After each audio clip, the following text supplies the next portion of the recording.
Gotta be twice as good to get half they got. Mama told me young who I was, they thought that we forgot. Born kids and quiz, do your research and you can see the plot. Damn shame we watching our people die by these crooked cops. Freddie Gray, say his name. Sandra Bland, say her name. Sabina Smith, say his name. Jay Anderson, say his name. Breonna Taylor, say her name. George Lacenato, say his name. George Floyd, say his name.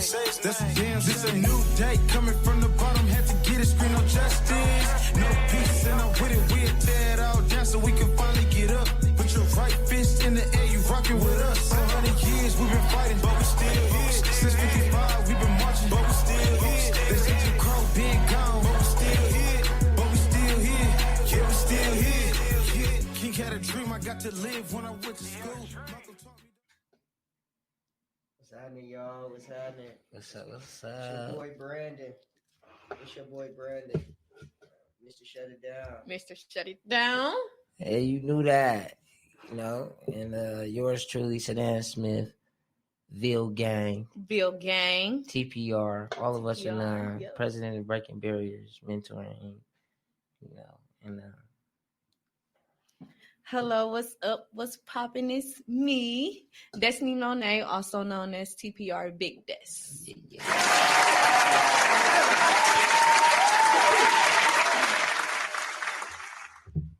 So, we got a special guest in the building. Mm-hmm. We're gonna let our guest go ahead and introduce herself. Hey, sir. Yeah. How you doing? I'm good. How are you guys? Good. Thank you for being on the show. Most definitely, thanks for coming. Oh my gosh, I'm so excited to be doing this. So thank you guys for having me on here. This is awesome. Yeah, my name is Althea Bernstein. For those of you that don't know, I was set on fire in June by white supremacists. And so I was graciously asked to come on this podcast and talk about that. So I'm super excited. Nice. Thank you so much for coming. Can you give us more details on what happened with you? Yeah, do you want me to just like run through what happened that night? Absolutely. Okay. Yeah. So I haven't talked about this in months now, so it is like emotional for me. Just because it sort of has died down. But at the end of June, I was driving from a friend's house to my brother's house downtown in Madison, Wisconsin.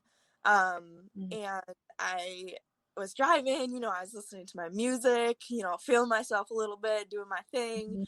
And I came to a stop, and I don't remember if it was at a stoplight or a stop sign. And like all of that just like disappeared. I don't remember where I was. I don't remember who was around me. But I remember coming to a stop and I just heard someone yell the N-word really hurt. I just heard someone yell like nigger, you know, and the ER. Yeah, no, it was the ER. It was the ER. Oh, that had to be this is that had to be traumatic for you. Yeah, and just like it's interesting that even just that's like pronunciation change makes me feel safe or not, because you know I have friends like yell like, hey nigga, what's up, you know, like that's just like how they are. And that's a word that I choose not to use, and I use it comfortably while telling my story because it's part of my story, but it's not a word that I feel comfortable using. So you know, when I hear it with that hard R, I automatically think, oh, that's not a safe word, you know. Right. So I just remember that like hitting my head, and I just remember like my whole body just becoming like stiff, and I turned my head. And the second I turned, I saw 4 men standing on the driver's side of my car. They were like standing right there. 2 of them were in all black, and 2 of them were wearing like floral Hawaiian shirts. So they were unidentified. Yeah, so they weren't identified. I don't know who they were. And then did you get a chance to see their faces? Yeah, I did. And I it's interesting because I remember like one of them was taller, one of them was shorter and rounder, and other than that, like, you know, like I can still picture their faces, but I couldn't like identify them. Right. At all, which is really just scary to me that my brain isn't letting me remember that. It's trauma. It is. And I like found out, like I was really beating myself up over, like not knowing where I was and not knowing, like where I was going in that moment. And like everyone that I spoke to was like, yeah, you are, like you work in fire EMS, you've treated patients in shock, you were in shock. So just hearing that was like, oh my God, like that's what shock is, and I've seen it. And I've never experienced it until right then, and that was traumatizing. So I turned my head, and the second I turn, I see these 4 men, and then all of a sudden I see the flames, and my body just like didn't move for a second because I wasn't processing why are there flames like coming towards me, like and on the hood of your car. Yeah, so towards my car, and I ended up getting burned on my face. So the flames, there was liquid that got on my face that kept burning. Flames got on my face and my neck. I don't know if we saw the pictures. Yeah, it looked really bad. Filled up. Someone just said this breaks my heart. Someone else said this is exactly why we need justice. Sarah Smith. Lexi even said that's the impact something traumatic can do to your brain. It's uncommon to forget that. It's not uncommon to forget that because it's traumatic. I'm sorry. No, you're good. Sorry you had to go through this. Yeah, no, it was very, very traumatic. And I remember like just stepping on my gas pedal and like going, what I thought I went through like a red light or something. And I remember being like, I just need to get away. I just need to like get away and move. Somewhere safe, at least. Right. So at this time, was you like, were you feeling any pain? I wasn't feeling anything. I couldn't feel anything. So you just saw flames? I just saw flames, and I felt my face get warm, and I saw like flames right by my face. So I patted them out. And this is after I started driving, so I still was like on fire while I started driving, and then I started like going like this, and I brushed it off. Wow. Sorry, my throat is like super dry. But so I kept driving, and I made it to my brother's house, and I was driving to my brother's house to switch out cars with him that evening, just because we have a family that shares cars. Yeah. No, that's fine. No, yeah. And so we were switching out cars, and I called my best friend when I was almost to his place, and I was on the phone with her. And I said to her, I was like, like I think I was just set on fire, and like she was like, what? Like, what are you talking about? Where are you? I'm gonna come get you. So at that moment, that's when you realized that that's what like you just went through that. Yeah, I'm starting to get emotional now. So you were still like processing it by the time you made it to your brother's house? Yeah, once I got to my brother's house, I was like, holy cow, like somebody really just set me on fire because of what I look like and a split-second decision.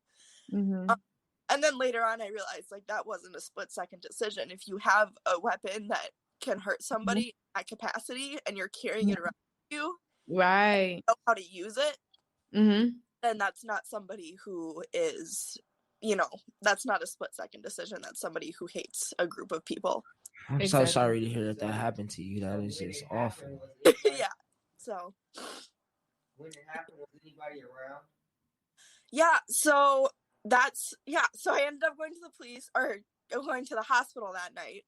And I will tell you, my first thought was not to call the police. I had like explain why. If I called the police, I felt like I would be in an unsafe position. It was literally I want to be alone on the side of the road with a police officer. I don't feel safe. And I just needed to get home. And that's a common thing for colored people, period. Right. Get to a safe place, and the police may not be the safest option. Exactly. So, it was just amazing that my brain went, like, I don't need police. Get out. I need my mom to to be out of the car. Mm-hmm.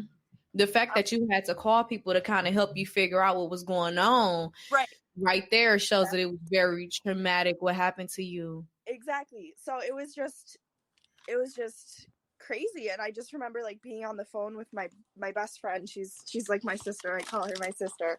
And she just didn't believe me. She was just like, holy cow, what are you talking about? Right.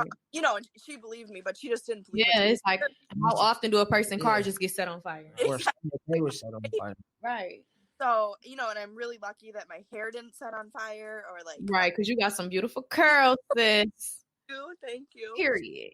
Big dot. But yeah, so I'm very, very grateful for how that night turned out. You know, if it had happened, I'm grateful for how it turned out. But yeah, so I went to the hospital and they checked me in, and the friend's house that I was at, he came to the hospital and met me there. He was there before I was. And I went in and they were like, you know, we're actually going to have you go through decontamination. Mm-hmm. Don't know what substance they used to set you on fire. And my skin was still burning at that point. They could like see that it was still burning, which is typical of lighter fluid. Mm-hmm. Or a petroleum-based substance. Once it's on the skin, once it heats up, it continues to burn. Like hand sanitizer. So it's like a chemical burn that was going on your face. Yeah.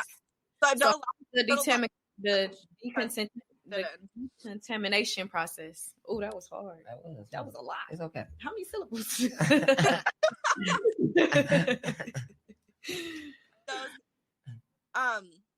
Yeah, no, so it's like hand sanitizer, spray, hairspray, spray, colognes, perfumes. Yeah, anything flammable, really. Right. So after like a lot of like just thinking about like what it could have been, I totally think it was some sort of aerosolized thing and someone holding a lighter. Mm-hmm. And the police never got to that, or I don't know if they did, but it wasn't anywhere that they. So when was it that you filed the police report? Like how long after? So I was at the hospital, and the hospital, I'm pretty sure they're supposed to file police reports for any sort of crimes that come into hate crimes. Yeah, in particular. Hate crimes in particular. And I don't think they ended up filing one. And so, you know, I was talking to my doctors, and all of them were like, you need to file a police report. You need to file a police report. And I was like, okay, you know what? That's probably the right thing to do. Mm-hmm. So I called and I told them my story.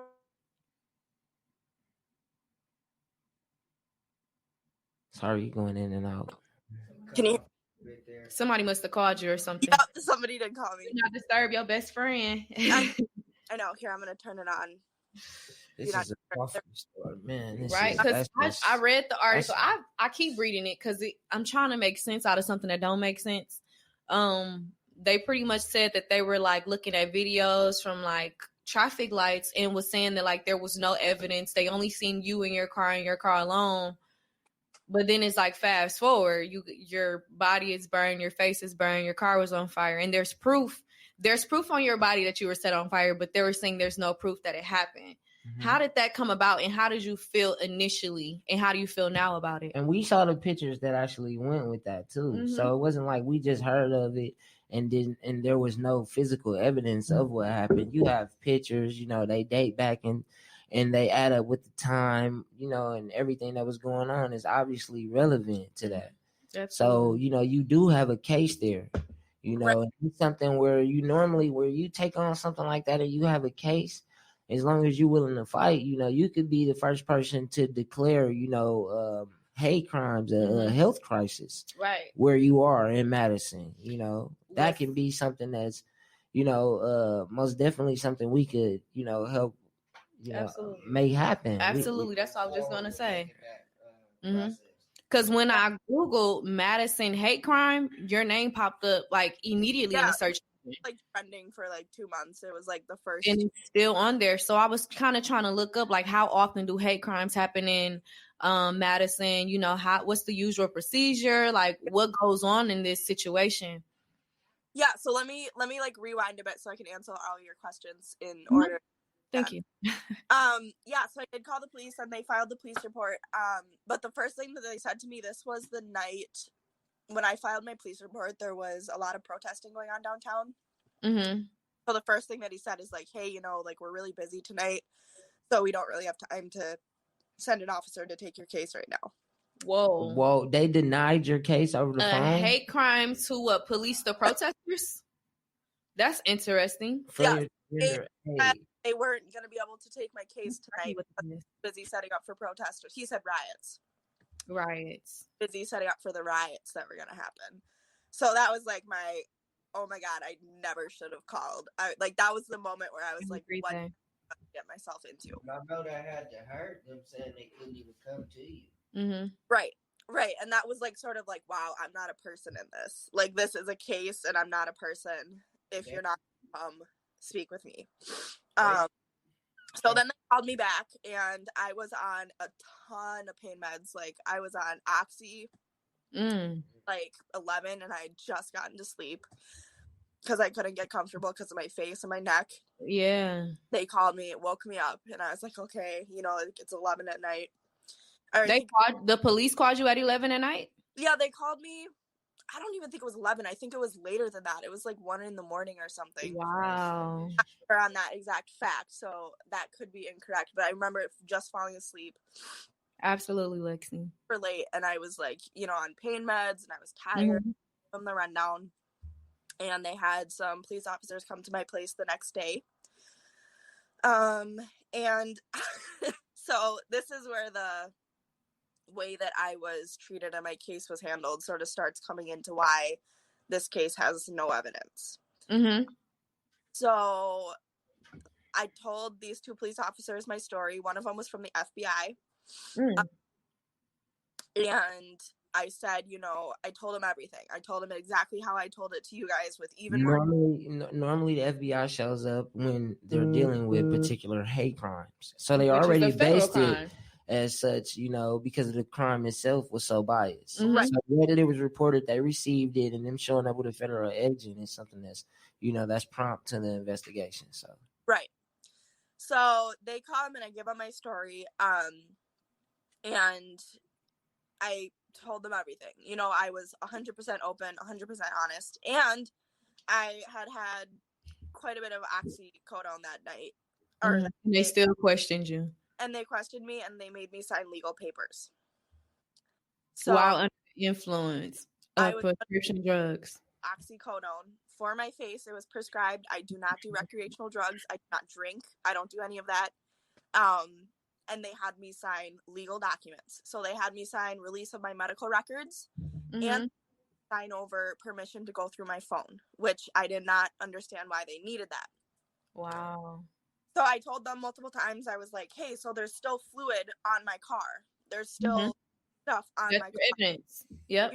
And I parked it so that it wouldn't be disturbed. My family knew there was stuff on it, so no one was driving it. And, we're a busy family. We need to use our cars. So, we sort of understood if they need to have the car for a while, then that's okay. We understand that. So you already was making like accommodations to your own life, your own lifestyle so that your car can be taken in for evidence. Right. And so we were trying to, we were scheduling with 2 cars instead of 3. There's 4 of us in the family. All of us drive. And they didn't even look at the car. They didn't even go by the car. They didn't even acknowledge the car. And I said multiple times, I was like, there's stuff that's still in the car. So they asked for my clothes. And the hospital had bagged them up for me because they were like, these are probably going to be evidence, so we'll put them in a bag for you. So I gave them my clothes, and they went on their way. They were like, we're going to come back and take your phone, because I was like, well, hold up. I need to, in my mind, I was like, how can I keep my phone as long as possible? I don't understand why they need to go through all of my phone. Right. And not the car. Not enough. They were... And they tried telling me that they're not supposed to be able to even ask you or tell you that they're going to, obtain your personal evidence without having a written warrant or being able to access that. Right. And I understand that there wasn't a warrant because I'm not a suspect, or they're trying not to make it seem like I'm a suspect.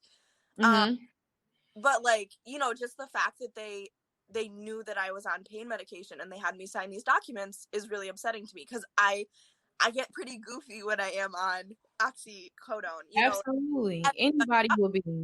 Everybody That's does. common sense. And then it says a comment here says that's crazy because the police did the same thing to me when I got shot, questioned me when I was in the hospital, medicated. Mm-hmm. And they also treated her as if she was a suspect as well. Mm-hmm. So this is an ongoing issue that keeps happening. Right. And my family, like, looking back, I didn't know, holy cow, I should have had a lawyer. I should have had a lawyer sitting right next to me because I'm a Black woman. Mm-hmm. Anytime the police spoke to me. Right. And it's sad that you have to think that way. Being a victim, you're just calling for help. That's all. Right. And I didn't think that way. And I totally, screwed myself over. Mm-hmm. So they left. We don't do no victim blaming, though. I know. Mm-hmm. That's something that I've been struggling with a lot. But no victim blaming. No, we're not gonna do that. Nothing that happened to you was your fault. They handled you how they wanted to handle you. Oh yeah, that's typical. What we've been going through lately out here in the protests and out here, being in the fight and being in the revolution. We've been seeing a lot of these stories, and I mean, it's unfortunate, but we have heard these stories. They're not, as far as your story goes, they're not as gruesome. Right. In the acts, but we've been out here since people have been getting spit in the face. Mm-hmm. People have been punched in the face. Right. We actually fight for people that have been killed. Mm-hmm. Me, myself, personally, my brother, Seville Smith. So a lot of us join this fight, and a lot of us are, called to this revolution because we're supposed to be able to tell our stories and, not only just that, stand by it and be able to have the fight to keep going. Absolutely. It's more to you telling your story. Mm-hmm. We appreciate it. We most definitely do. It's not easy to do. And right. I commend you on that. Being a person that survived something like that, because it could have been way worse for you. And it's sad to say that. And especially being alone. I just know that's probably the most trauma you've probably ever experienced in your life. Mm-hmm. And it's a lot. That goes into that, because us personally, we don't go through that much trauma, to that extent, to where nobody has actually put us through that, right. So to be able to tell your story, you're a fighter, hold it together, and that's what it's about, and you joining the revolution now, so mm-hmm. don't think you alone, because you're not alone. We're here for you. We're here for you. The comments already saying they praying for you. Oh my God. Yeah, we here for you. A couple people just asked, like, do we need to come to Madison and protest there? Have any protests pertain to you that's been going on in Madison? Yeah. So I don't think there's been any direct. Mm-hmm.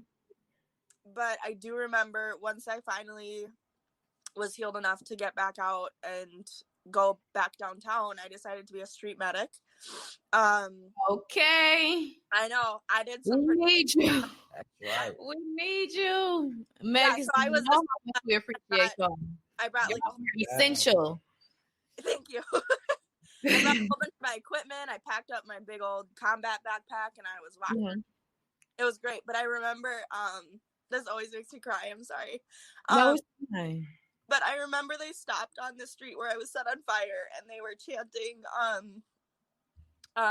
they were chanting "fuck white supremacists," and mm-hmm. I just remember looking over and being like, "Oh my God, we're on the street that I was set on fire. This is about me." Yeah. And that was, the moment that I was like, "Oh my God, I'm not alone," and mm-hmm. There's here, and I have people that believe me and are here for me. Because once the news found out about all of this, they ran with it. I was on Good Morning America. It was all over. So it was huge. And so many people were like, where's the footage? Why is this an inconsistency? Why did she say this? Why is there, the victim blaming? And it was just one thing after another. And then it got to the point where people were like, she got set on fire because she was setting a police car on fire downtown at a riot. Oh, wow. I will be damned if I get in a police car without having to. I have no interest in getting into a police car. That's nonetheless, setting a fire. you know, I'll be down at the protests, but I personally don't choose to like engage in those behaviors. Just because I feel like I'm there for my own personal message that I have up here, and that's not part of my message. So stay true to yourself. Absolutely. I choose not to do those behaviors, you know, but I'll be out there with people that do, and you know, they have their own message that they're trying to get across. So if that's what it is, that's what it is. But I think it was just hard, like just the amount of doubt that I was getting like on day one, you know, and obviously there was some pieces that were missing that I'm frustrated that they're missing too. So, you know, what are those pieces? Yeah, so back to like just sort of like the timeline. I told them about my car, and it took them 2 weeks to test my car. So it took them 2 weeks to finally come swab my car and see what was on it. And it had rained. There'd been weather. My car was just sitting, you know, like that's not viable evidence anymore. Yeah, I'm so sorry to hear that. Right. So they did find a solution still, but they weren't able to say that it was like viable evidence, I guess, because it had been sitting for 2 weeks, which I agree. If it's there for 2 weeks. So they dismissed your case because they feel like what happened to you? That's the only reason that they missed, or like that they sort of like, they threw my case away. That's what it was, is that they threw my case. No officers, you don't have any, what is that? You don't have any information of the officers that actually started to take your case? Like, I know you said it was an FBI agent. Like, did they leave a card? I know everyone who was on my case. Okay. Like, I know I have all the names and everything, and it's all written in my case file. Protest at their house. Listen, you know, we might need to come show up to every last one of their houses. Listen, yeah.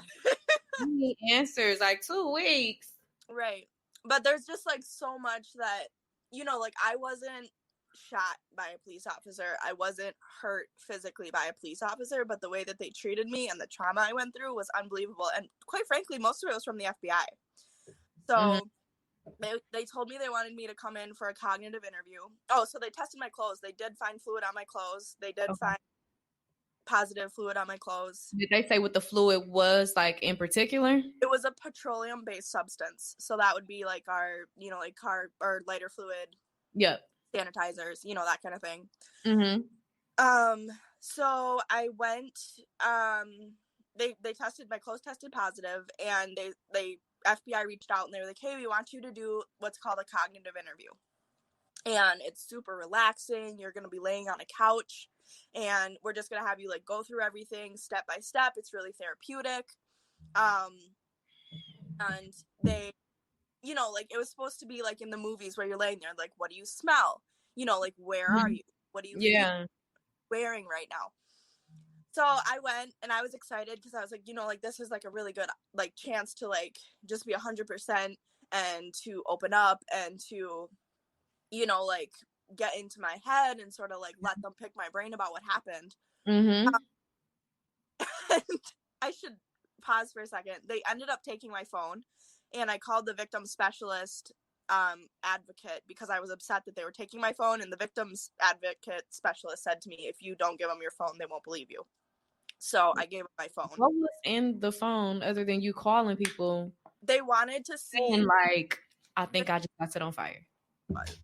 They wanted to see what? They wanted to see my location based on where the story was, or like where they wanted to see where I was based on where my story was. But when I get there to this cognitive interview, she has these print offs of screenshots of my phone. She started asking about my sex life. She started asking about drug use. She started asking about alcohol use.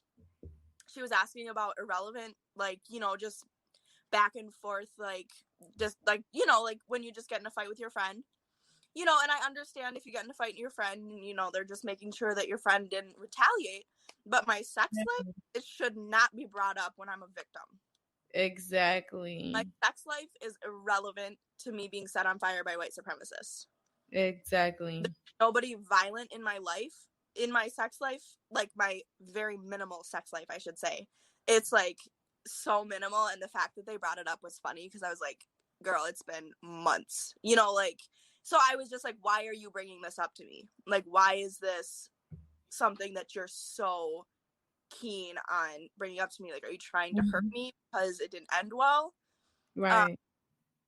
So, you know, and she was like, so you were drunk that night?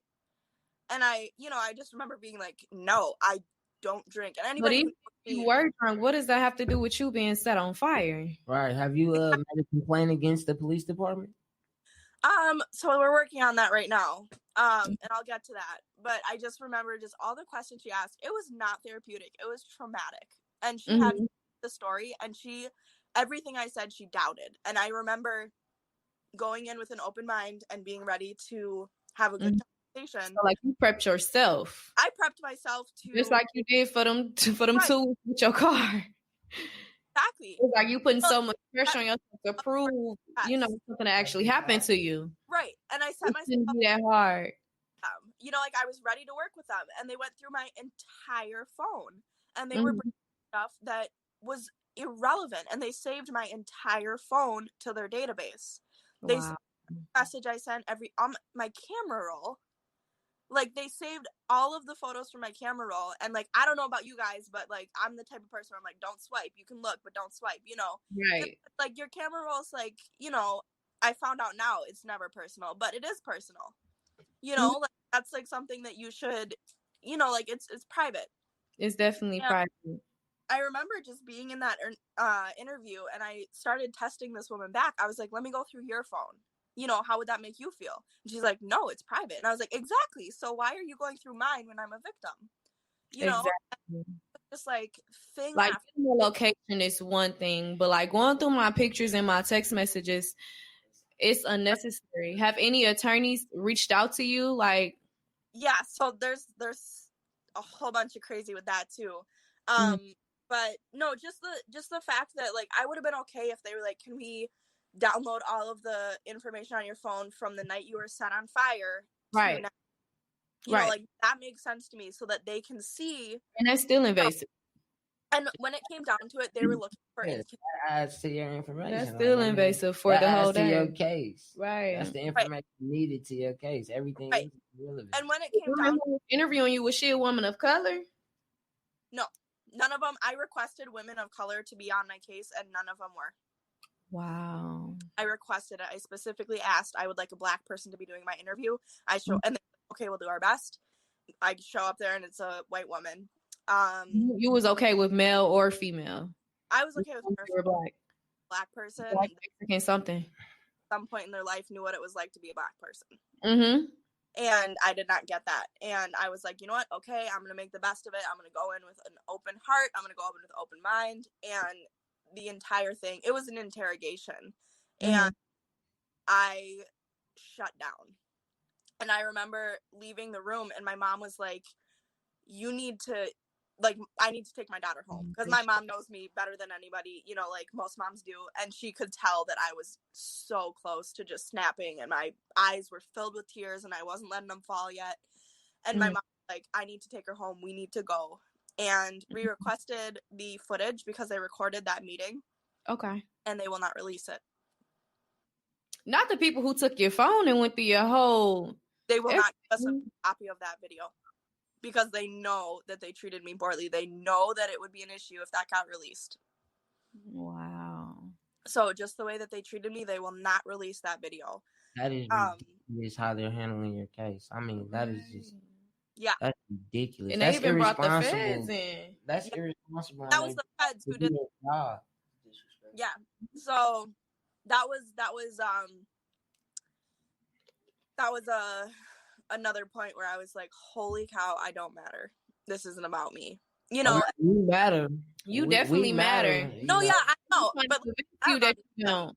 To them, they're trying to prove me wrong. So the reason they went through my phone is they're trying to find a text message saying, hey, I'm going to set this whole thing up to make Madison look bad. You know, and that's their whole thing. They're trying to prove me wrong so Madison doesn't look bad. Fact of the matter is, you are protecting these 4 white supremacists. Right. And the fact of the matter is, the night after I was set on fire, there was a man who was beaten so badly his mouth was wired shut. And that didn't hit the news because I don't think they publicize definitely didn't hear about that. We did not hear none. Yeah, no, not publicize it at all. Definitely didn't hear about that. How my case was being publicized. Wow. Yeah. So, you know, like stuff like this is happening and people aren't even reporting it because they know, you know, like my case is a good example. People know that they're just going to throw their case away. So why? You're going to become a target. Right. It's not safe. The people who's supposed to protect you, right. They're making you a target. And I think that was like my biggest like breakdown moment is I'm a EMT right now. I'm finishing my paramedic degree. You go, girl. Save some lives out there. Girl magic. Almost have the degree. Okay. Yeah, right. But I work every day. Say it again. I work with police officers every day. You know, they come to all the calls that I respond to just because it's protocol. Right. And just do they know who you are? Some of them I recognize and they recognize me. And how do they like respond to you? They didn't even look at me. Oh. They would do like I don't even see her, keep walking. Hey, bud, how are you? You know, like they wouldn't even acknowledge me. Oh, so, wow. You know, that is also what hurt me is because I work with these people. These people help me lift my patients that I can't lift by myself into my ambulance. These people help me take care of my patients when I don't have enough hands and like they don't trust me. Like if they don't trust me as a person when I have other people's lives in my hands, like, you know, like that degrades my feeling about myself. Like, you know, like what am I doing if I can't even be trusted by my partners? Right. And so that was just really cool. But like wrapping it all up, they threw my case away. They were like, we couldn't find anything. This isn't a hate crime. And we sat down and had a debriefing where they just went over everything in the case with the police chief of violent crimes unit came and they showed me pictures of my car, no videos. They had an intersection that had 30 seconds of tape missing because it's motion activated, but that's cars. So there's 30 seconds on multiple, I think it was like 2 or 3 intersections where there's no footage. And there isn't anymore. Well, the camera turns on once the cars move. So when it's a stoplight and the light is red, there's no camera footage. Right. Okay. Yep. And you were stopped when they did it. Okay. Right. So I did not know that until they had closed my case. And then I was like, oh, well, you know, it could have happened at one of these stop signs. Why aren't we looking into it? And they're like, it didn't. So essentially they sat me down and I remember exactly what the police officer who took my case said. She was like, what happened didn't happen, or what you're saying happened didn't happen. And they investigated. Do you remember the police officer that took the case? What'd you say? Do you remember her name? Oh, I remember all of them. I have a list. Okay. Yeah, that's good. Real good. But I just remember like they didn't investigate. Once I got off downtown property, I drove all the way to Middleton. Okay, so I guess you guys aren't too familiar with where that is, but you know, it's a hefty drive. It's a drive. And once I got off downtown campus, they stopped looking for evidence. So I don't remember exactly where it was. I was pretty certain it happened downtown on State Street and Gorham, I believe. But again, I don't remember. I don't remember what was around me. I don't remember what I saw. And so they stopped looking at evidence once I got off campus. And there was still like a 15-minute drive of time that could have happened. So I was questioning, why didn't you guys look into that time? And, you know, and so I got to the point where, you know, I was like fighting with them and not fighting. I was just like challenging them about how they handled my case. And it got to the point where I was like, I'm exhausted. I'm going through this for like 2 months now. I'm tired. I'm discouraging. Over. You know, I just wrapped it up and I was like, you know what? That's fine. My parents they still make fun of me. I was like super fruity at the end. And I was like, if you guys ever need anything, please let me know, you know? And, you know, and my parents both looked at me and they're like, really? Like you just yelled at them for like 15 minutes and you're saying this? You know, that's just like how I am. I just You gotta close out with the sarcasm. exactly. I was like, if you ever do anything, let me know. You know, if you ever do any outreach, I'd love to be involved. You know, and they just it was needed having closure without being respectful. Getting your lick back. Yeah, right. This one you know how. Right. So, you know, it's all just so amazing to me, like how all of it transpired and just like all the little holes that the police punched in my case that gave them excuses. And like even my case, we requested a copy of like my entire case. So like, you know, that videos, photos, all the documents, all the reports. We requested it and we still haven't gotten it. And you know, you reached out to the Department of Justice for any of these things? Yeah, so that's how so it's interesting. We had to file through the Madison Police Department. The Madison Police Department had to go to the DOJ and then come back to us. And so, you know, it's been months. This happened last June and we still haven't, my case closed in October and I still haven't gotten my papers. I still haven't gotten any videos and the public still hasn't gotten any videos. You know, like they didn't release any video because there's obvious substantial chunks of time that are missing from the camera footage. Right. And you know, and like what, like 30 seconds, it was shorter than that. It was like 3 seconds, you know, and so that's enough time for somebody to know that a camera's gonna shut off and to hurt me, you know, like they don't have footage of your car even being on fire, like even with just you driving. It's very unfortunate. And then you said shortly after the man he was beating, his mouth was wired shut. Yeah. Do you know his name? I do not. I only know this because I have a friend who is a lawyer who she just knows everything that happens in Madison. She's a wonderful, wonderful lady. She has her own little chocolate shop, Black-owned business. She's phenomenal. What's the name of it? What's the name of the chocolate shop? Coco Va. It's on East Washington in Madison, Wisconsin. Shout out right there. Totally go. Support a Black-owned business. She's first in the world for chocolate competitions. So what? Yeah, she has like first in the world chocolates for chocolatier work. She's just a phenomenal. Oh girl. Yeah, so she's great. But I connected with her and her her shop was sort of a safe haven for me for the months after I got set on fire. I received a box of her chocolates and I'm allergic to chocolate, but she had white chocolate, which I can't have. And I was like, phenomenal.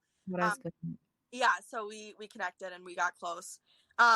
But yeah, no, so she knows everything. So I don't know the name of the man, but I do remember, you know, asking her like, you know, how is he? Does he need to talk to me? Can I talk to him? And like, we just never had time to figure all that out just because of everything going on. But the last thing that I'm like sort of torn up and upset about, so her name is Vata, and she knows everything that happens in Madison. Had a friend who was the mayor's assistant. Okay. And the night I was set on fire, the mayor's assistant called Vata and she said, I need you to go home right now. There's a credible threat for Madison from white supremacists. And what? Told me that it was never in the news. And when I brought it up to the police, they were like, we have no idea what you're talking about. So there was a credible threat the night that I was set on fire from white supremacists that they were coming to kill Black people in Madison, or kill, but to hurt. I don't know exactly what it was, but the fact of the matter is they were when you set somebody on fire, you know there's a strong possibility that they can die, especially if they're in a vehicle. And if you can go that far, you know. And if I had known more of you. Right. And if I had known there was a credible threat, I would not have been driving downtown alone. Absolutely. I would not have put myself in that position if I had known, oh, there's a credible threat in Madison right now. I'm a Black woman, not be alone in Madison right now. Even if there wasn't a threat, I don't feel comfortable driving downtown alone, period. It's downtown. Yeah.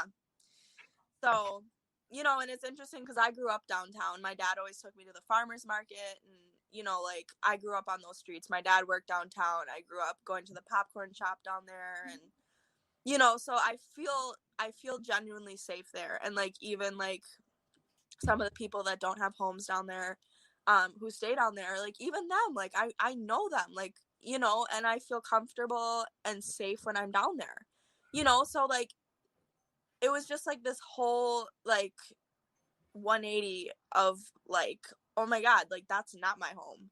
Right. I belong here. Mm-hmm. Nobody belongs somewhere where they are at risk of getting hurt like that. Exactly. So it was just, Wisconsin vibe, period. The whole state is just like prior to me protesting, it was so many places I never been before, didn't plan on going, and was okay with never being there. Cause I know in this area I'm good. Once I start going them ways, like it's raps.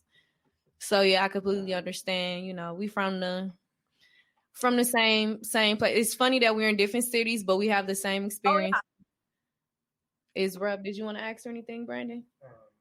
Yeah, meeting you at the rally, you was just saying that you wanted to bring awareness about the situation that happened. Yeah, so that's that you want to tell what happened is really bold of you. Mm-hmm. Yeah, I think it's important to like not shy from this type of thing. And like obviously like the media tore me to pieces. And you know, I got memes about me. I don't know if you guys have any What? I haven't seen them. I haven't seen them. And you know, I was getting death threats and all sorts of crazy. But you know, this is how change happens. Mm-hmm. Definitely. I've been down the road before. I had memes about me, you know. Yeah. About my brother. Your whole family. After the police killed him and you know, your sister. I've been through the death threats and all of that. Yeah. And it's scary, but like at the same time, you know, just the amount of hate I was getting was really hard for me, and I did need to get a lot of mental health help because I wasn't doing okay. And after everything that's happened in DC, I'm like, holy smokes, if that many people are down there, the amount of death threats I'm getting are irrelevant. Like the amount of people that are in DC right now, like doing what they're doing, like a couple death threats is like nothing, you know? Like I thought there was so many people that hated me, but then when I see all this footage of like hundreds of people, I'm like, wow, like that's okay. Like, you know, just a couple death threats is fine when there's that many people. Right. But I mean, still not okay. No, I know. It's still not okay. We definitely got to hold those people accountable. Right. But and it's sad that you can't, who do you call? Exactly. And I'm sure as hell not calling the police. Definitely. Oh, I mean, I don't know. It's just been crazy, but I also have received a lot of love from people. I got over like 1,200 letters in the mail.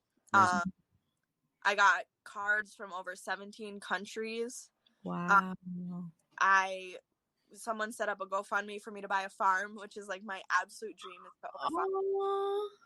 So I got a lot of money. Beautiful. So that's so bad. Yeah, so that's shout out to your GoFundMe. What is it? What'd you say? What's your GoFundMe? You want to shut it down? Because we raised our goal, so we shut it down because I feel like I am up and walking. Hey, so you going on a farm, huh? That's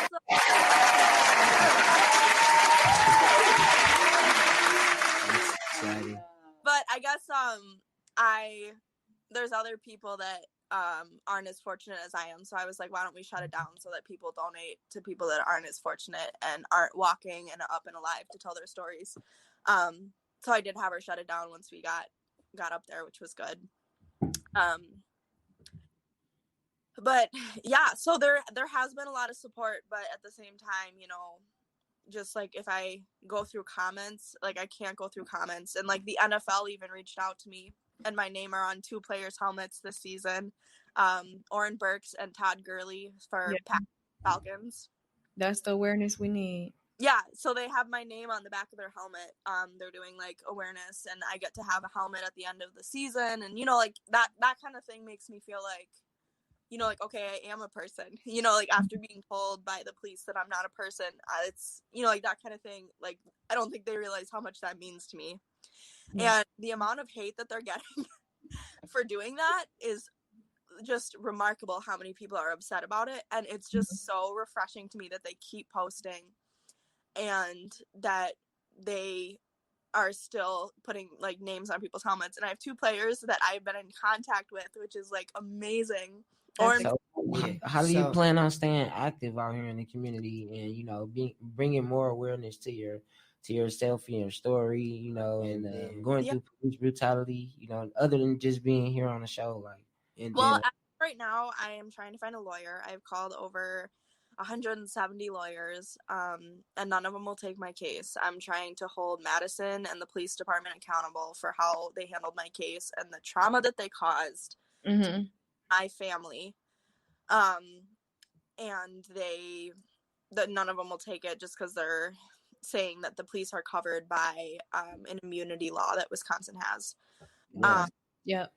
And you know, I had a lawyer throughout the entire thing just to protect my family from the media, and that was really pricey. So we're also trying to figure out like if we have enough money for that, and you know, so that's hard. Like we don't really have money for a lawyer that we want right now, I guess. So how can we support? Yes. If you guys know any lawyers that would be interested in taking my case, hopefully on like a contingency basis so that we can afford it. I'm looking for a lawyer because I don't want this to go quietly. I don't want this to go unnoticed. I don't want this to go tended to. They need to be held accountable. Exactly. So I guess I'm just trying to find a lawyer, and you know, I've given up the hope that they're gonna find the people that set me on fire. I know that that's not gonna happen. And I've come to terms with that, and you know, it just comes down to, you know, like me being thankful that it was me in that car that night and not somebody who doesn't have health care or somebody who was pregnant or somebody who was younger than I was. So as crazy as it sounds, I'm very, very, very thankful that it was me, because I have support and I do have health care and I do have resources. And so it just breaks my heart that they didn't care about any of that. And it was only, and it could have been a person without a home that was sleeping in their car that night. And you're a Black woman, right? You know, that's first and foremost. They should have treated the situation, you know, accordingly, you know, in a way that they're supposed to handle their job, you know, the way be taking integrity in the way that they, you know, achieve the fact that they even, you know, got up to that point to where they can protect and serve, and then they forget all about it, and they demonstrate such an act on a Black woman. That's something that should never happen. Absolutely. So if you know any Black lawyers, tag them, share it. When you share it, tag them in your caption, something. And we want to thank you for coming on the show and thank you. Awareness to your situation. It was an honor to have you on the show. Definitely a pleasure. Definitely. You are such a sweet girl. And you are so a brave brave person. Yes, for what you endured.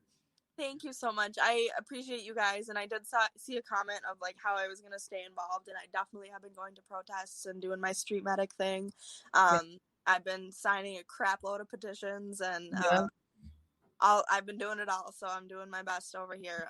But I remember to take care of myself, so it is sort of a win some, lose some situation. But overall, I'm doing pretty good, and I'm staying involved, so I appreciate whoever asked.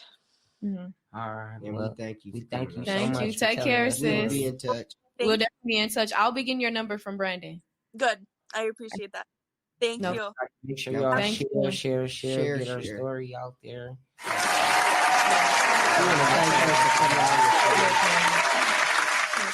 Man, that's traumatic. That is so traumatic. That is just, man, that's trauma on top of trauma. That is just, and it's sad to say it, but that's what it's like to be Black. It's emotionally abusive. The police just don't care anyway. They don't.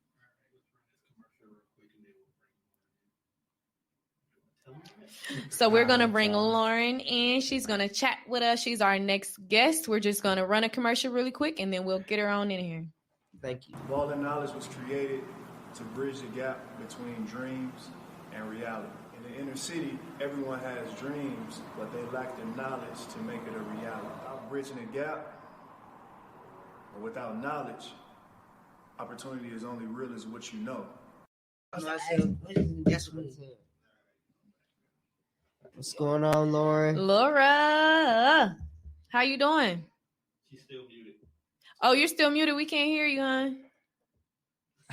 Oh, there we go. Hey, I'm doing good. How are you guys? Laura Hey.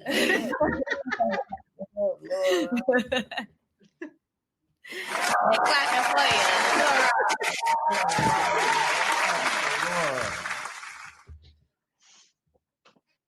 How's it going? It's going good. How are you guys? We're good. We're good. Well, I'm good. I'm gonna speak for myself. I'm real good. We good. Thank you for tapping in out here. I see y'all start dressed like me. Thank you for tapping in with us. My shoes were better than yours anyway. This shit was good. Nice. Thank you. Okay, so Laura, introduce yourself and then let everyone know like what you're here for and what we're gonna chat about. Absolutely. So, my name's Laura Bielefeld. I am with Revolution Ready, secretary, but I'm also with Burlington Coalition for Dismantling Racism.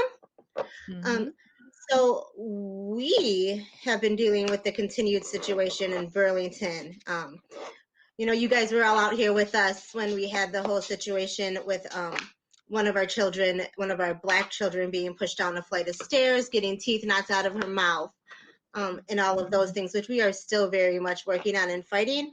But I don't know if everyone out there has heard, but we have a teacher from Burlington that ventured on down to DC last week.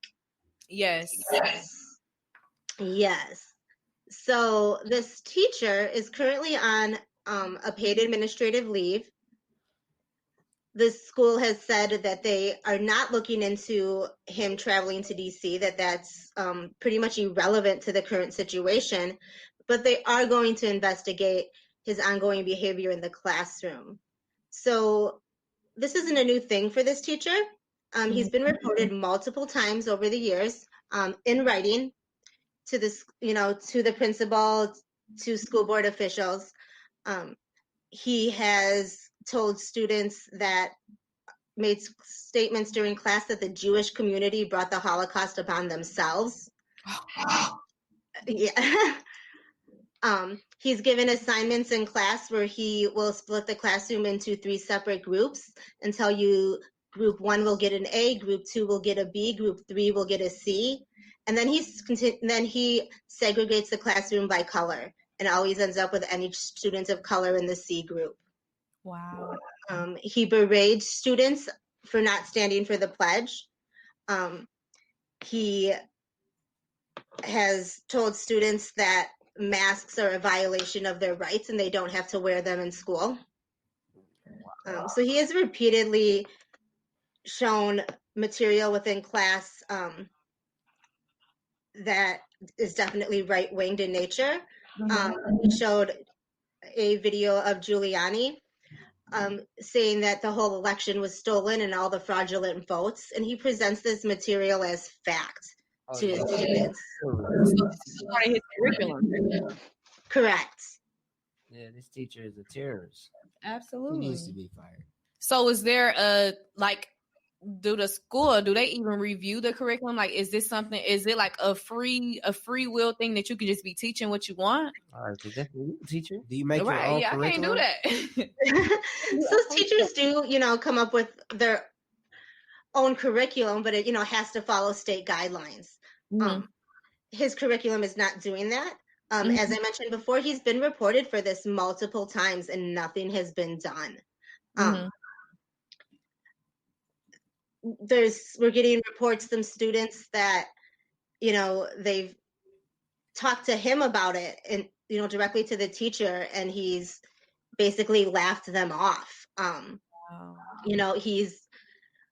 When Trump was elected, he made multiple comments about the wall and deporting children back to Mexico. Teacher making when that happened, I was teaching summer school with predominantly Hispanic children, and I remember every day I would be missing like 2 or 3 kids because of it. Right. I mean, that was a scary time for some people. And, Burlington has a long history of allowing their students to, make racist comments in the hallway, and then you have a teacher who is supporting that and encouraging that in his classroom. Right. The students should be able to go to their teachers and say, like, this is what's happening, and feel safe.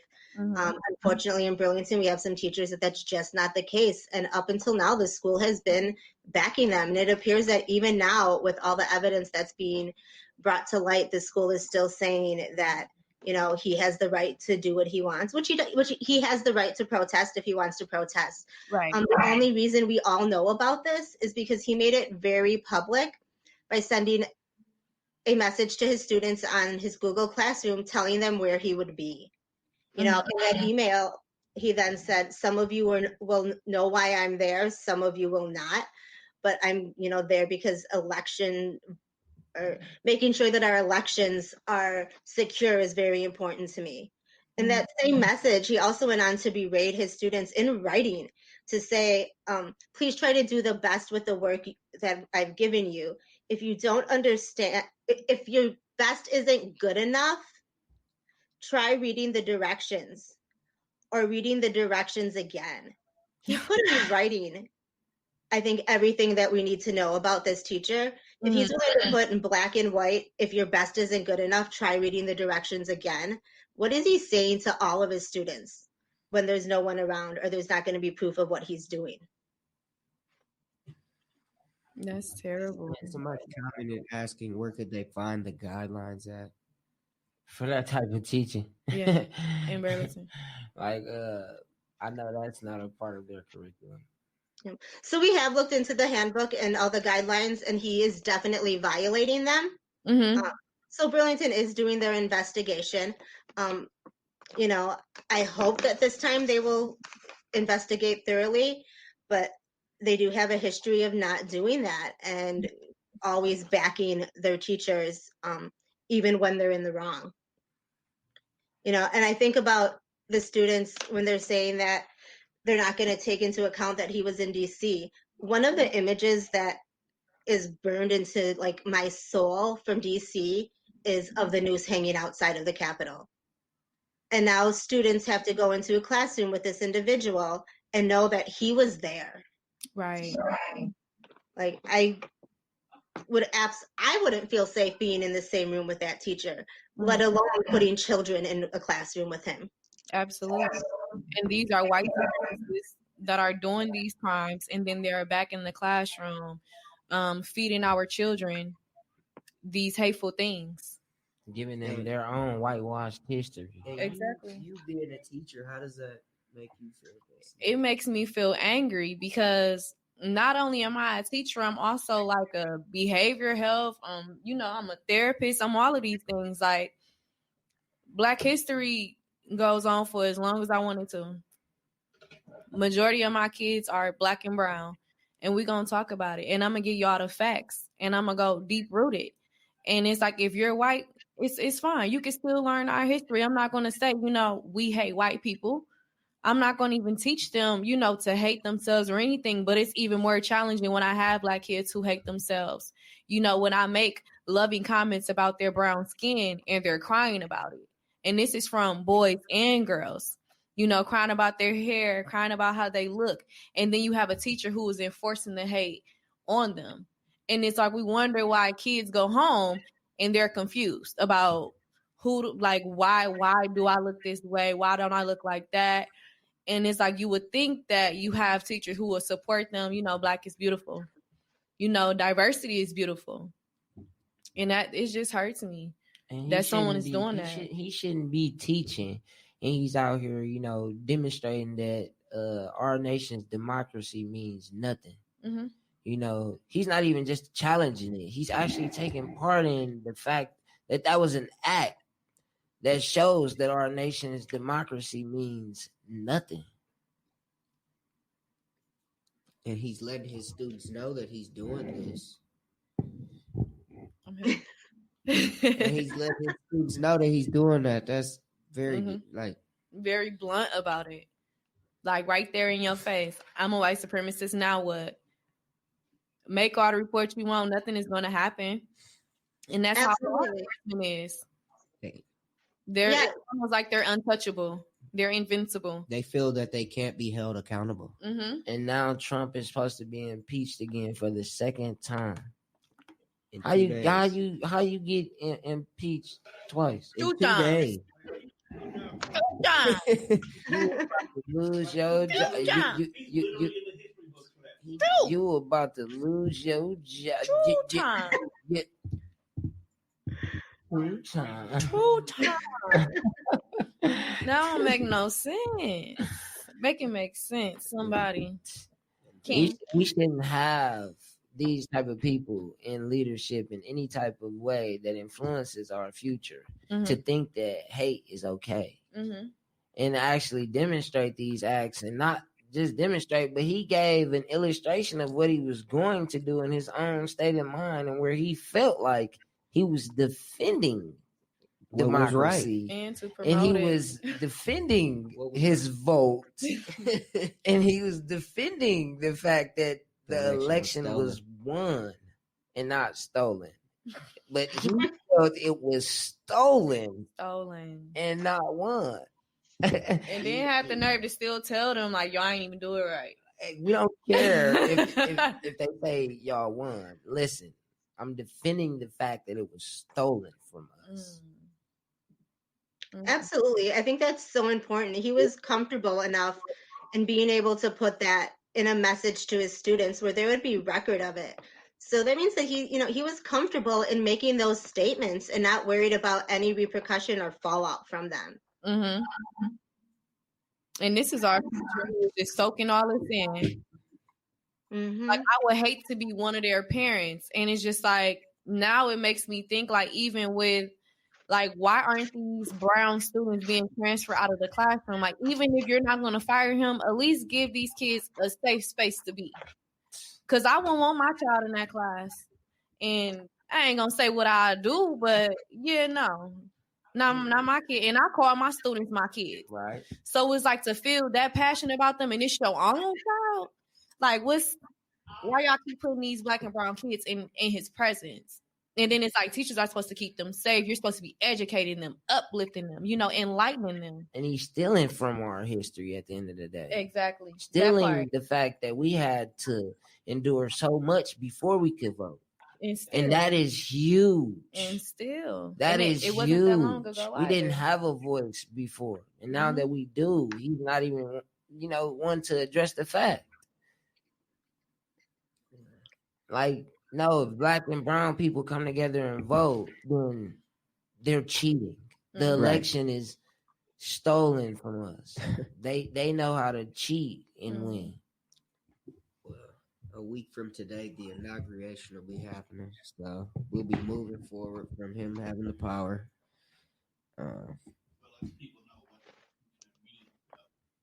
And of course, the impeachment is,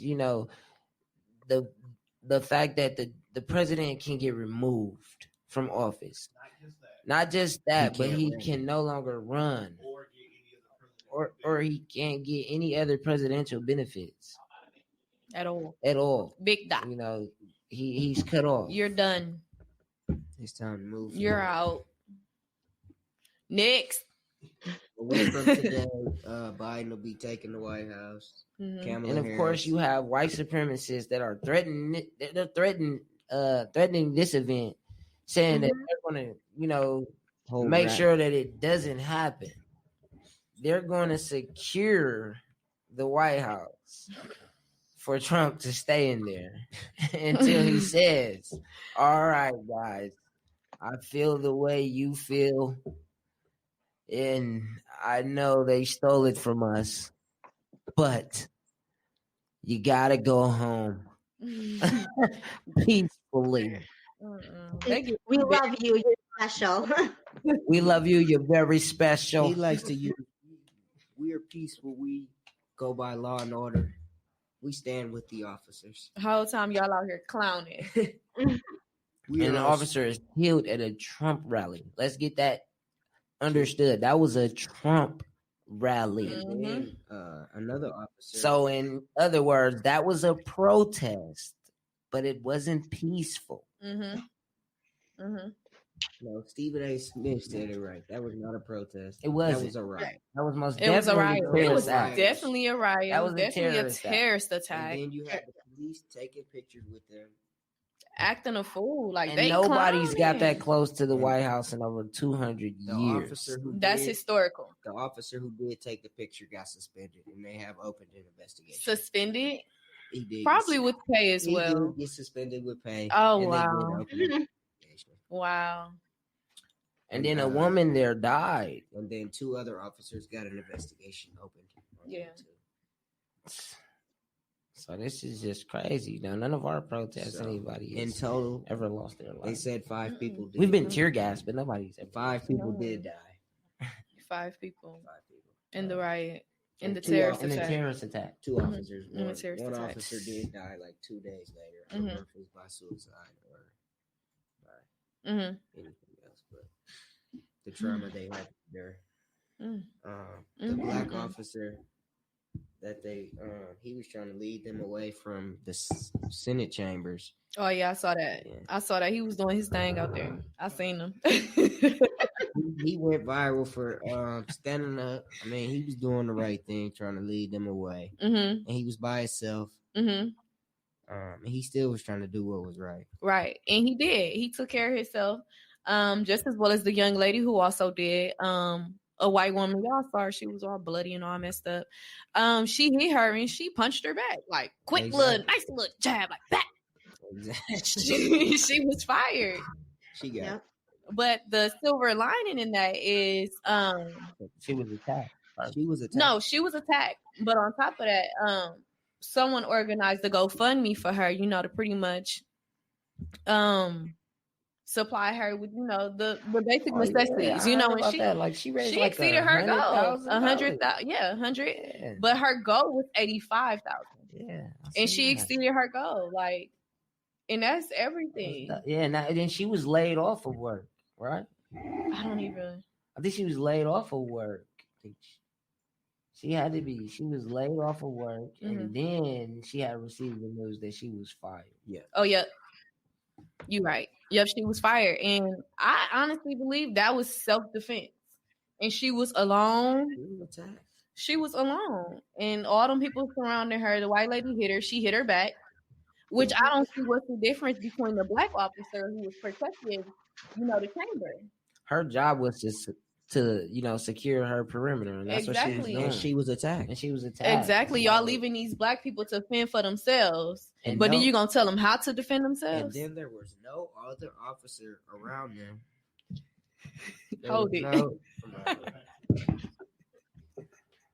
There was no other officer around. No, she was by her. She took care of herself, though. That was definitely self-defense. Yeah. So, Laura, what else is it that you want to tap in with us and, tap in with the people and let them know how to stay revolution ready? So as far as Burlington is concerned, we're asking that everyone go ahead and send emails, make phone calls, write letters to the school board, and let them know, that they wouldn't feel safe with their child in a classroom with this individual. I'd also like to give a quick shout out to Denisha Garbati from BCDRM for bringing Dr. Hendricks to light. She is currently running for state superintendent. That vote will be on April 6th. We need to make sure that we're putting people in positions of power that are for us. Absolutely. Keeping that in mind and actually looking into our candidates, because just because they look like us doesn't always mean that they're for us. So absolutely. In the elections for school board officials at the state level, it's usually only teachers and lawyers that vote. But we need people to come out and vote for Dr. Hendricks on the 6th, just like you would for a presidential election. She's trying to bring justice and equality to our schools on a state level. She is on Facebook under Dr. Hendricks for state superintendent. If anyone wants to look into her, find out what she stands for. We'll be posting a link to her on our Instagram. I do have some stuff about her on there as well. And you can find BCDRM on Instagram as well. either by looking for them under BCDRM or linking to them through our through Revolution Ready's page, because we're backing them in all of their ventures to try to bring justice and equality to students throughout the Burlington Area School District. Okay. Nice. So we're gonna have all that information available as well, so people can share it and make those calls and send those emails and everything. Absolutely, most definitely. Stay tuned, and keep looking on the Revolution Ready page. As always, you'll be able to get the information that you need. Of course, we got you what's covered. going on in Burlington is something that can affect all of us. Once it happens somewhere else, what is it Martin Luther King said?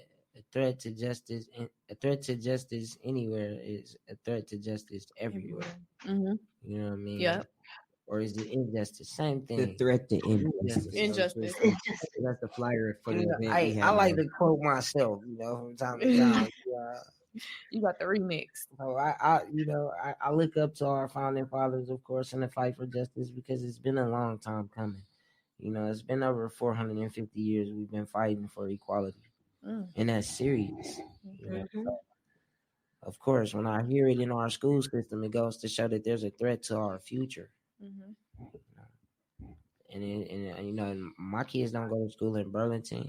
That's an education that I'm pretty sure I will have to pay for, even if it was just travel expense. It would cost me for them to have that type of education. Receive it and be treated equal. It's something that I feel like should go with my dollar. Yeah. You know what I mean? And not only that, my right to, be an American citizen. I should be treated equal. Absolutely.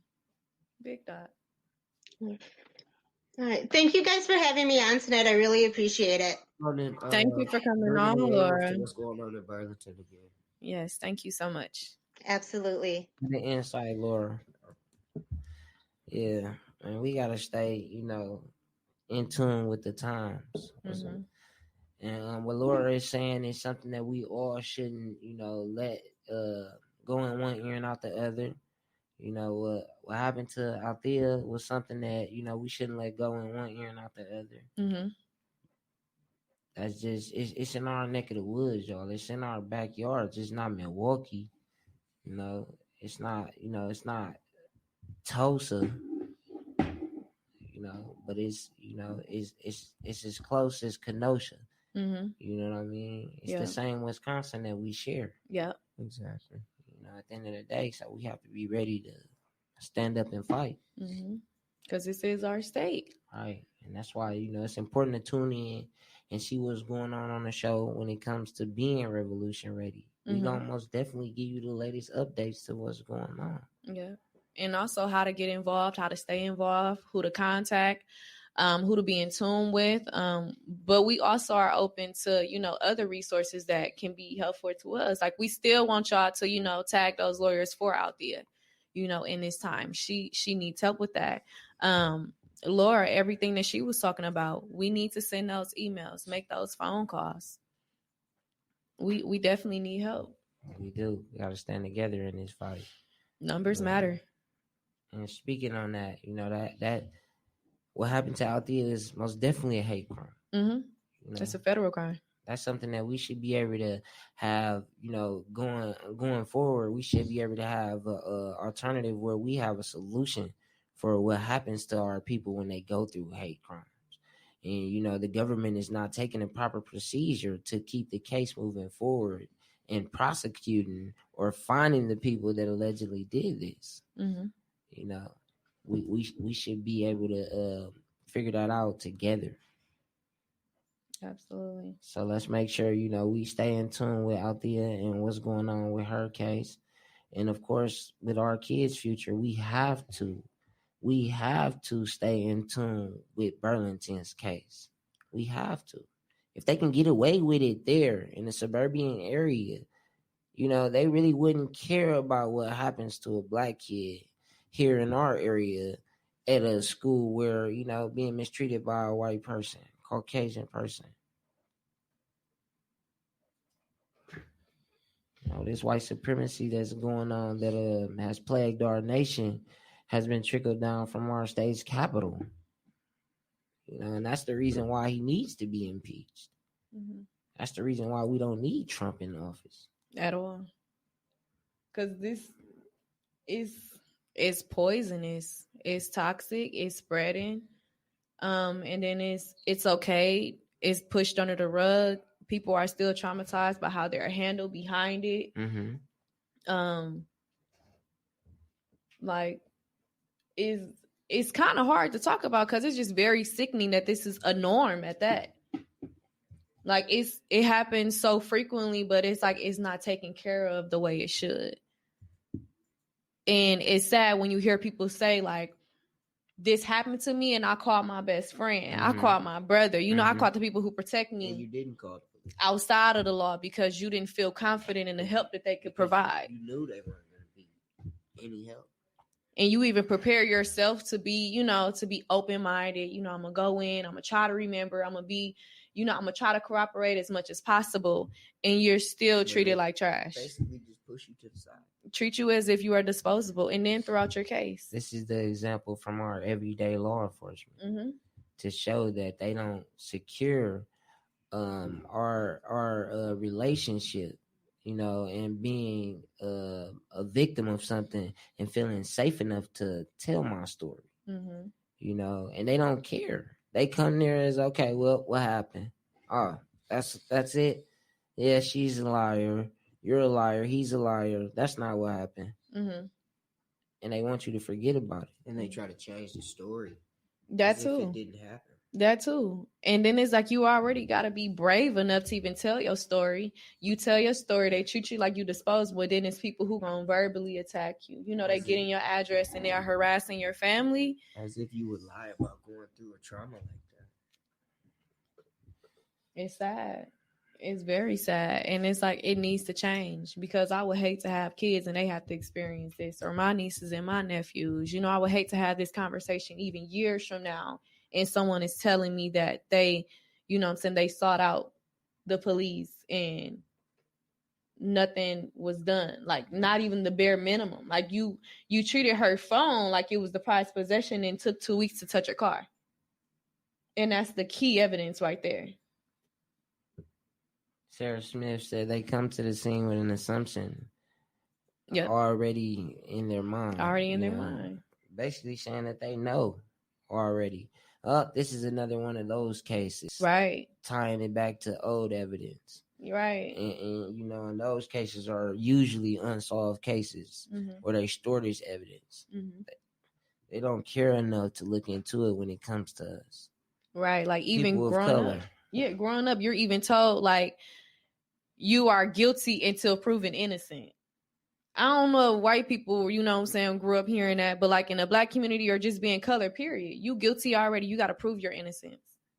Exactly. When it's supposed to be you are innocent until proven guilty. And this is a biracial woman at the end of the day. Althea is biracial. Exactly. You know? She is a black woman still, you know, and of course that's how they treated her situation, but that's every day for a black woman.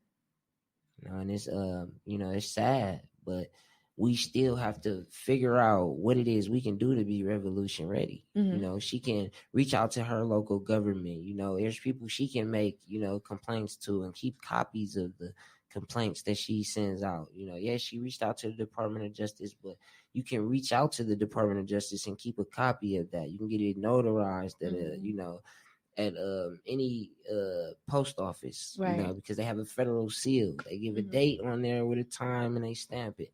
So that's something that's, you know, confidential evidence that you keep secure. And then you threaten them with the matter of that you have this type of evidence against them not being able to proceed in filing charges. And now it's something that's more so in prompt investigation that goes into full effect. And that's something that a lot of people don't know, but they need to know. And it's like you already feel defeated, and it's almost like you already are.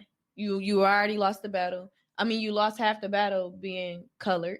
Yeah, and it's sad. You gotta threaten our government to do the right to do the right thing. I'm just glad that she even took her experience and now she's a medic on the streets. You know what I mean? Like in the protest. Bringing awareness to her story, you know, still traumatized. You know, I'm pretty sure it's police still out while she's protesting. I'm pretty sure it's white supremacists around. And she's still, you know, going out there to be a medic. She's still working alongside these racist people and still taking care of people, doing what she got to do. That's everything. Most definitely. Make sure y'all reach out to Althea and reach out to her and see how it is we can wrap our arms around her and help her in any way that we can in her proceedings and protesting in Madison. Reach out to her and make sure if y'all have any suggestions for a lawyer, and make sure y'all hit the Cash App Revolution Ready, and make sure y'all follow us. Make sure you're in tune with Revolution Ready so you can get the latest news on what's most effective in our neighborhoods. And we want to encourage people to keep calling your alder person. Friday they will be voting on the cop grant. Nakia died, wanted to re-vote on that. So just make sure to keep calling your alder person. That's $9.7 million. And over 40 more officers that we don't need. And that's going into the police system, and that can go into other benefits that education, healthcare, construction, infrastructure, education. Of course, it's a lot of things that they can go into, and make sure y'all, if you want to get any other gear, the Revolution Ready gear is on our page as well. We got our hoodies, we got our t-shirts. Yes. And of course, that's how you show your love. That's how you show your support. Get the merch. Get the merch. Get the merch. Let them know that you're not only a listener, but you're a believer. This is something that you have to believe in. This is not a fight for the weak. Like they said, the revolution will not be televised. And only those that are awake understand that. Period. That's a big doubt at the end of that. And, we also want to shout Dia out. Her son went in for her surgery this morning. Aiden Gray. Still in surgery. She said he's doing pretty good. How many hours of surgery? 17 hours. Surgery, 17 hours. So Aiden we want to make fighter, sure, y'all. He's a fighter. That we send encouragement towards them and keep them in your prayers. As Dia is a fighter herself, he's a fighter. Yeah, she is also a heart patient. So we definitely want to keep her uplifted in prayer because I can't even imagine how she feels as a mother. Exactly. And then being a heart patient herself. Like she was actually supposed to have the surgery before Aiden, but she wanted to make sure he was straight. That's right. So y'all make sure y'all following Dia and giving her as much support as y'all can. And tune in next time. We're gonna be here Wednesday, 5:00. You got. And then Monday we got the Freedom March. Yep. Red Arrow Park. 2 p.m. Make sure you're there. It's Martin Luther King birthday. Yep. It's no school, remember. So a lot of businesses are closed. So come on out. Love you too, Dia. Dia. All right, y'all. Next Wednesday, we will be in here live in effect. Wednesday, 5:00. Thank you for tuning in to episode 2 of the podcast. And Revolution Ready. Sedan, Brandon, and Destiny. And you knew that. Big Dot. Bill Gang, Big Dot.